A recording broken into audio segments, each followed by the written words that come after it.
¿Ustedes contemplan presentar una nueva reforma tributaria en 2025? No hay ninguna decisión tomada, son puntos que están sobre la mesa midiendo un poco el relacionamiento político con el Congreso y cuáles son esos tipos de impuestos que nos pueden servir para este año.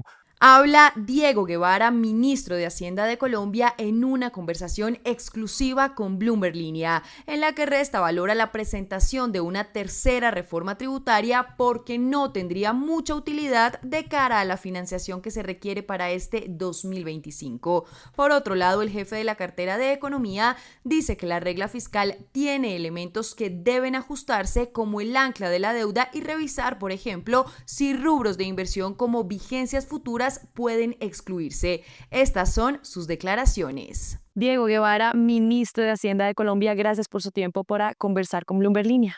Bueno, María Cecilia, muchas gracias por la invitación. Bueno, ministro, usted dijo recientemente que en Colombia es necesario flexibilizar las metas fiscales. ¿Qué propone? ¿Qué medidas se pueden tomar para que eso sea posible? Bueno, realmente más que las metas fiscales, yo creo que he creado como una reflexión o que creo que es importante una reflexión alrededor de qué hay dentro de la regla fiscal, ¿sí? Una regla fiscal como la de Colombia, por ejemplo, tiene un ciclo de carbón. Las metas de deuda fueron construidas en un momento, en un momento justo después de la pandemia, con un régimen de transición de la regla que incluso nosotros queríamos adelantar. Entonces yo creo que en el fondo lo fundamental siempre es hablar de sostenibilidad fiscal.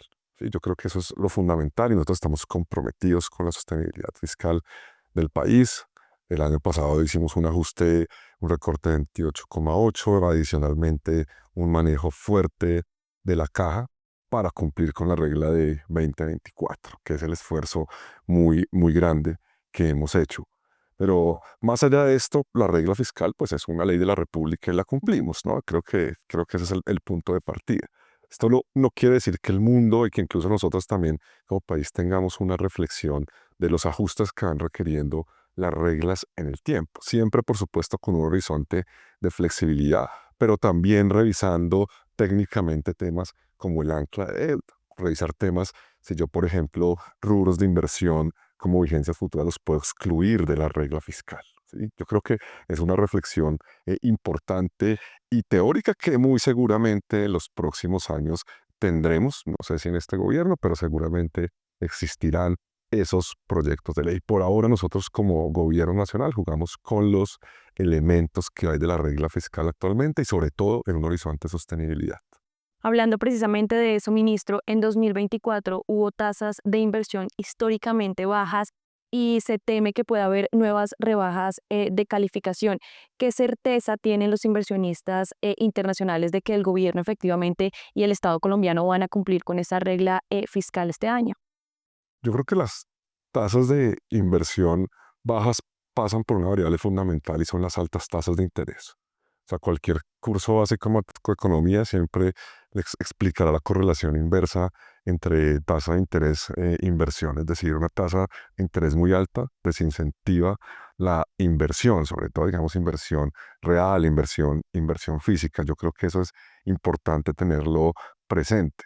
Más allá ya, digamos, de eso en términos de la inversión en títulos de deuda colombiana. El año pasado seguimos teniendo sobredemanda de muchos de los títulos, a pesar de un leve aumento del spread, sobredemanda de los títulos, una confianza en el país y en esta situación de la sostenibilidad. Yo creo que los inversionistas reconocen cómo honramos la palabra. Hace un año en nuestras visitas a Wall Street, todos nos preguntaban qué sucede si ustedes no cumplen con los litigios de la DIAN, ¿qué pasa con esos 15 billones? Yo pues haremos un recorte. Y se hizo efectivamente. Entonces yo creo que esto es la sensatez con la que hemos estado los que llevamos acá, pues desde el inicio de gobierno en esta oficina. Yo creo que eso es importante.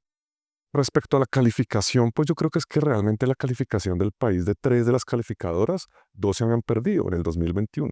O sea, esto es un mito que entonces que se va a perder la calificación, ¿no? La calificación, o sea, el grado de inversión de Colombia, que realmente es lo que muchos portafolios examinan, se perdió con 2 calificadoras en 2021 y nosotros hasta este momento hemos mantenido el grado de inversión eh, con Moody's y las otras con los Outlooks. Por supuesto que el choque fiscal que hemos tenido, que no es oculto, mete presión a las calificadoras, pero nosotros también siempre, con todos los actores del mercado, enviamos ese mensaje de sostenibilidad. Por supuesto que hay unos efectos regionales que también pueden eh, influir en eso. Al final, si hace 200 años uno habla de la división internacional del trabajo, no más, hace un siglo, y se habla más de la división internacional de las finanzas, y los portafolios de países como el nuestro al final son comodines, pero también dependen mucho del momento regional, ¿no? Eso uno lo ve con las depreciaciones de tasa de cambio en línea con otras de la región. A veces los efectos externos jalan mucho más la tasa de cambio que eventos locales, sin desconocer que hay eventos locales que la mueven. Entonces yo creo que esos son como un poco los escenarios como los vemos, pero de nuevo, yo insisto mucho que el mensaje que hemos enviado en estos 2 años siempre ha sido de la sostenibilidad fiscal y lo hemos mostrado todo el tiempo. Hemos mostrado ese compromiso con los acreedores, un presupuesto para el 2025 que dedica 112 billones al servicio de la deuda y al final después del ajuste del aplazamiento de los 12, será algo así como unos 74 o 75 a inversión, pues muestra el compromiso con todos los inversionistas y al final son esos elementos que también miran todas las agencias calificadoras. Usted ya lo mencionó, ministro, ese presupuesto se expidió para este año por 511 billones de pesos y hay muchas dudas, sobre todo de cómo se va a lograr financiar y si va a tener que recortarse para este año, como ya ocurrió, usted lo mencionaba, el año pasado. ¿Cómo se va a financiar ese presupuesto? Bueno, realmente ese presupuesto de los que nosotros presentamos por 523, después del aplazamiento de los 12 será 511. En la medida que avance el año iremos viendo cómo se comporta el recaudo. Ya el presidente anunció un cambio en el director de la oficina de impuestos, quizás tratando de hacer una combinación con la unidad de análisis de inteligencia del sistema financiero. Creo que es una propuesta interesante que le puede generar un buen nivel de recaudo en corto plazo. Es un poco la propuesta que nos ha hecho el doctor Ginás desde la UIAF. Y a medida que avance el año, iremos viendo los caminos y las alternativas según se comporten los niveles de recaudo, según se comporten los ciclos petroleros y demás. Creo que también hay muchas dinámicas de consumo que van a mejorar. Al final, un año con menores tasas de interés que esperamos que puedan bajar a un ritmo mucho más rápido, pues genera también no solo mayor inversión, sino también reactivación de consumo. Es que al final, para 2025, las variables fundamentales macroeconómicas en todos nuestros pronósticos muestran un buen comportamiento. Entonces vamos a tener para el 24 un crecimiento alrededor del 1,9%. Ya veremos los datos del DANE, quizás un punto más, un punto menos cuando ya se consoliden los datos de diciembre. Pero para el 2025 nosotros esperamos un crecimiento alrededor del 2,5%. Esperamos que el desempleo se mantenga alrededor de un solo dígito, alrededor del entre 9 y 10, como se han ido comportando, y que es una cifra normal, y una inflación cayendo. Entonces, las tres variables fundamentales de la macroeconomía colombiana están muy bien, y eso nos posiciona bastante bien en la región, de la mano de una tasa de cambio relativamente estable en el último periodo, pues descontando esa depreciación de octubre, noviembre, jalonada por la mexicanización del peso colombiano, como lo plantean muchos analistas del sector, y por otro lado, pues esa confianza que nuestros títulos siguen siendo bien demandadas. Entonces, yo creo que tener una macroeconomía unas relativamente sanas ayuda también a que los niveles de recaudo eh, tengan una perspectiva positiva. Yo creo que ese va a ser el punto, pero de nuevo, pues dado que las metas fiscales del año anterior y pues hemos estado, digamos, bastante al límite de lo que nos impone la regla, pues periodo a periodo iremos viendo las medidas necesarias y en algún momento revisaremos según los niveles de ejecución si serán necesarios unos ajustes, siempre dentro de los elementos que permita la regla fiscal, pero siempre con una perspectiva de sostenibilidad y de debate interno de la regla también. Es que muchas veces se piensa que la regla es una sola, entonces que hay un solo camino para cumplirla. Y la regla al final tiene transacciones de única vez. La regla fiscal muchas veces en años anteriores han habido elementos para compensarla. En 2016 la transacción de la privatización de Visa facilitó ese cumplimiento. En 2013 también hubo otras herramientas. Entonces al final, claro, cuando un analista simplemente mira que es que yo tengo que recortar para cumplir, no se revisa al interior técnicamente muchos elementos como las transacciones de única vez que aprobamos el año pasado. Por ejemplo, caídas de recaudo brutales o como la que tuvimos en el 24, fruto de un pico único en el 23, pues al final es un suceso de una sola vez. Y yo no tengo por qué contemplar eso dentro de la regla. Entonces hay todos unos argumentos técnicos que al final el mercado ve. Yo por eso cada vez prefiero más hablar de la sostenibilidad fiscal que simplemente de la regla. ¿Sí? La regla al final es un instrumento, es una ecuación, pero hay muchos elementos técnicos que solo muy pocas personas de la edición de política macro, de algunos bancos específicos que tienen equipos de análisis muy juiciosos, van a ese detalle de debate, pero creo que en el fondo lo que siempre nos importa es ese mensaje de sostenibilidad y de compromiso con los acreedores.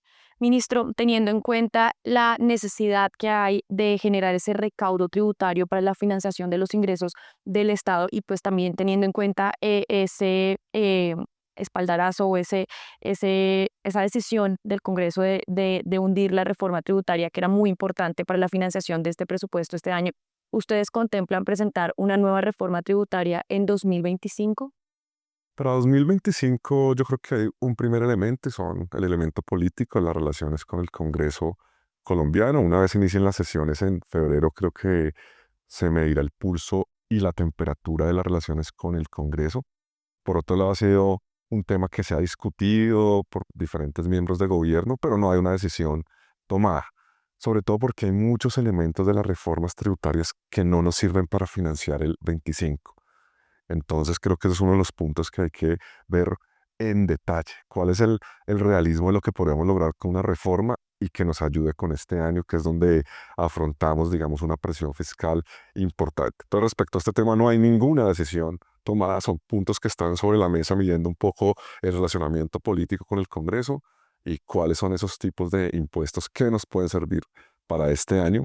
Al final, muchos de los de la ley de financiamiento, como algunas exenciones de disminuciones más bien a personas jurídicas, algunos impuestos específicos a renta corporativa, a renta petrolera, pues ya no nos funcionarían este año porque por los calendarios tributarios irían para el siguiente. ¿No Lo mismo, valdría tanto la pena? sí, lo mismo que adelantar, por ejemplo, el régimen de la regla fiscal ya tampoco nos sirve en esta vigencia y ahí en adelante ya no tiene sentido porque en el 26 Claro. ya arranca. Entonces hay muchos elementos que yo creo que toca ver en la filigrana qué propuestas realistas hay en términos de la construcción de esa reforma. Ministro, hablemos ahora de la tasa de interés. En la última reunión del 2024, la Junta Directiva optó por un recorte de 25 puntos a pesar de la presión del gobierno por hacer una reducción más significativa. ¿Cómo ve el panorama de cara a la primera reunión de la Junta de este 2025? ¿Y usted va por un recorte de 25, 50, 75? No, pues yo creo que pa- antes de anunciarte, digamos, un número, realmente acá el equipo técnico va revisando el comportamiento de la macro y en una reunión previa, unos días antes, al igual que lo hacen los codirectores con su equipo técnico, se toma la decisión. Nosotros hemos insistido en diciembre en un recorte de 75 y lo insistimos, eh, pues porque no hay ningún elemento hacia adelante de riesgo de inflación. Un poco el argumento del Banco Central es la presión fiscal y la presión en la zona que había existido sobre Brasil y la salida de capitales, entonces mantener una tasa alta, digamos, que permite esa confianza en atracción de capitales, es así, digamos, el argumento de ellos, pero por otro lado, nosotros en el equipo técnico de Hacienda y con todas las revisiones no vemos ningún elemento inflacionario a la vista. Finalmente, esta reunión del 31 de enero será con los codirectores actuales. Los nuevos llegarán hasta febrero, como lo dice la ley. Entonces, por ahora, yo creo que mantendrán, digamos, una senda conservadora en su visión de la política monetaria, mucho más hawkish o mucho más halcón contraccionista. Ministro, precisamente hablando de la inflación, analistas prevén un descenso más lento del IPC por cuenta también del alza del salario mínimo. ¿Usted cree que la inflación en qué momento se va a ubicar en el rango meta del Banco de la República y en cuánto va a estar en 2025? Bueno, yo creo que en el 2025 la inflación va a llegar al rango meta, pero al final los aumentos de salario mínimo no necesariamente generan presiones inflacionarias. En el 2024 tuvimos una inflación cayendo y un aumento importante del salario mínimo. ¿Sí? Esto no hay una correlación específica. Muchas veces hay una visión monetarista de la economía, es que entonces si hay mucho más de dinero vía salario en la economía, hay inflación. Y la inflación no necesariamente es un fenómeno monetario, también es un fenómeno que para el caso de Colombia puede depender de los precios externos.